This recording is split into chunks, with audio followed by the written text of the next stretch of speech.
Test series से पहले आप प्रीवियस ईयर के क्वेश्चन लगाइए। मैं आपको एक मंत्र दे रहा हूं, गुरु मंत्र। यदि आप सिलेक्शन चाहते हैं कि नहीं सर मुझे पीटी में किसी भी हालत में सिलेक्शन चाहिए, मैं आपको फिर बता रहा हूं कि यदि इसको मानने के बाद, इसे फॉलो करने के बाद सिलेक्शन नहीं हुआ तो सीधा कह देना कि मेरे असफलता के लिए अगर कोई जिम्मेदार है तो वो केवल मधुकर कोटवे हैं, इसके अलावा कोई और नहीं। ठीक है, ध्यान से सुन लेना। आप लोगों ने सब्जेक्ट तैयार कर लिया है, मेरे वीडियो से कर लिया हो या फिर एनसीईआरटी से कर लिया हो या फिर हो सकता है कि आपने किसी बुक को रिफर किया हो। अगर ये चीजें हो गई हैं तो ही मेरी बात सही है। इनमें से एटलीस्ट 2 चीजें तो ही होनी चाहिए। जैसे मान लीजिए ज्योग्राफी है, तो ज्योग्राफी में आपने मेरी पूरी क्लास कंप्लीट कर ली, आपने एनसीईआरटी भी कर ली, बस बहुत हो गया। फिर ये कंप्लीट कर लिया ना। अब मैं फाइनल चीज बता रहा हूं, प्रीवियस ईयर के क्वेश्चन मैं बार बार आपसे कहता हूं और फिर रिपीट कर रहा हूं। यहां से मेरी बात ध्यान से सुनना, लाल लालियो, एक नियम बना दीजिए आज से, अभी से, सोने से पहले जीएस के 100 सवाल। कितने सवाल? जीएस के 100 प्रश्न। सर कहां से लाएंगे, आप देंगे क्या? नहीं, मैं बता रहा हूं, सब बता रहा हूं। 100 सवाल, कितने सवाल लगा दिए? 8,800 सवाल। मैं मान के चलता हूं कि कभी कुछ परिस्थितियां खराब हुई होगी, पर 8,000 प्रश्न लगा दिए, 8,000 प्रश्न तैयार कर दिए। कौन कौन से प्रश्न थे ये?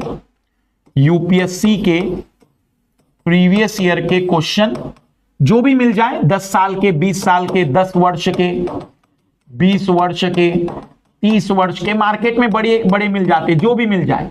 कितने प्रश्न होंगे ज्यादा से ज्यादा यूपीएससी के? 20 वर्ष के भी लोगे तो 2000 में जो 500 प्रश्न होंगे वो उस समय के करंट अफेयर के होंगे, उन्हें मत करना। जो उस दौर के करंट अफेयर के सवाल है उन्हें स्किप कर दिया करो। तो 2000 प्रश्न ये हो गए। सीएपीएफ के भी सॉल्व पेपर आते हैं मार्केट में, अरिहंत का आता है, बहुत है किताबें। थोड़ा सा गूगल भी कर लिया करो, सब मत पूछा करो सर फिर सीएपीएफ में कौन सा पब्लिशर लूं, कौन सा राइटर लूं। अरे भाई जो भी होगा ले ले मेरे लाल। सीएपीएफ 15 साल के सवाल लगा दीजिए तो लगभग वो भी 150 सवाल के हिसाब से आते हैं, 120 के हिसाब से आते हैं। तो 15 वर्षों की अगर हम बात करेंगे तो 1200 और 600 1800 सवाल वो हो गए। सीडीएस के और एनडीए के जीएस के सवाल अगर आप लगाएंगे, 10-10 साल के भी लगा दोगे तो लगभग 2000 प्रश्न ये हो जाएंगे। अब आप यदि मध्य प्रदेश से हैं तो मध्य प्रदेश के, यदि आप यूपी से हैं तो यूपी के, यदि आप बिहार के हैं तो बिहार के, यदि आप उत्तराखंड के हैं, राजस्थान के, छत्तीसगढ़ के हैं, गुजरात के हैं, महाराष्ट्र के, जहां के भी हैं, वहां के पीसीएस के 10 साल के सवाल या 10 पेपर देख लेना, क्योंकि वहां लगातार एग्जाम नहीं होती है। तो हो सकता है 10 पेपर 20 वर्षों में हुए हो, तो लगभग 1000 सवाल यहां के आ गए। कितने हो गए मेरे लाल लालियो, गिनना जरा, 2 2 4 5, लगभग 7000 सवाल हो गए। और 10 टेस्ट दे देना, कोई भी टेस्ट दे देना, 10 टेस्ट दे देना, कोई भी टेस्ट सीरीज, बाद में 8000 प्रश्न गुजार दिए। मैं फिर अपनी बात दोहरा दे रहा हूं, अगर कुछ गंदे लाल लाली केवल सोच रहे हैं कि 8000 प्रश्न मैं लगा दूंगा और सिलेक्शन ले लूंगा, तो तुम गधे हो, मेरी गलती नहीं है।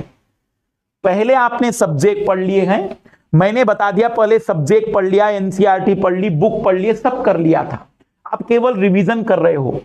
डेली 100 सवालों की आदत डालो। जैसे टारगेट 1 इकोलॉजी इन्वायरमेंट हो गया होगा, इकोलॉजी इन्वायरमेंट के लगा दो, प्रीवियस ईयर के क्वेश्चन लगा दो और 10 टेस्ट लगा दो। तुमने 8000 प्रश्न देखे, इतने प्रश्न तो तुम्हारे मास्टर ने नहीं देखे जिंदगी में। तुम्हें मास्टर से ज्यादा ज्ञान हो गया है सवालों का, उसके आंसर का। और जो सवाल गलत हो जाए ना, कॉपी में नोट कर देना। आधा घंटा लगेगा नोट करने में, 1.5 घंटा लगना चाहिए 100 सवालों में। जीएस में ऐसा टाइम नहीं लगता है कि कोई गणित नहीं हल कर रहे हैं। 2-2.5 घंटे का डेली वर्क है, ये करना ही है। करना ही है सर, भली 4 घंटे की नींद लूंगा मैं, 5 घंटे की नींद लूंगा, लेकिन ये 2.5 घंटे मैं आपको दूंगा जिंदगी के। और ये 2.5 घंटे यदि आपने जिंदगी के दे दिए, फिर मुझे दिखा देना कि पीटी फेल हो गया था, मुझे बता देना कि सर इतना कुछ करने के बाद मैं पीटी फेल हो गया था। मैं तुम्हारी गारंटी लूंगा कि कहीं पर भी बोल देना कि मधुकर कोटवे के कारण फेल हुआ हूं मैं पीटी।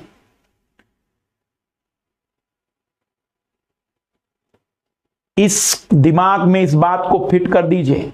मत पढ़िए करंट अफेयर अभी, इस समय इस पर गौर करिए, क्योंकि अब यहां से तुम्हारी मदद ये करेंगे। जो उस वर्ष के करंट अफेयर के सवाल स्किप कर दीजिए, पर तुम अगर 8000 सवालों को पलट दोगे ना, ये मैंने बनाए हुए सवाल नहीं है, एग्जामिनर के सवाल है। और 10 टेस्ट दे दो, 10 टेस्ट में कितने भी आए, इस समय अपने आप को जांचना मत।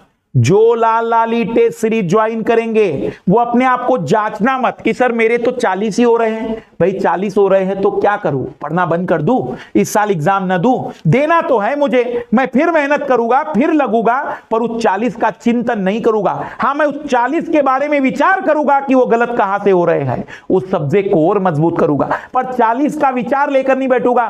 सर मैं 40 ही कर पा रहा हूं, मुझे कुछ समझ में नहीं आ रहा है, कुछ नहीं समझ में आ रहा है तो बंद कर दे तैयारी, काम धंधे पर लग जाओ, करो कुछ ना कुछ। 206 अड्डिया, 639 मसल, 19-20 दिवालिया देख ली, अब और कुछ समझ में नहीं आ रहा है तो क्या पृथ्वी पर कृष्ण भगवान अवतार लेकर तुम्हें समझाएंगे कि तुम अर्जुन हो, तुम्हें समझाने आएंगे और गीता ज्ञान देकर जाएंगे?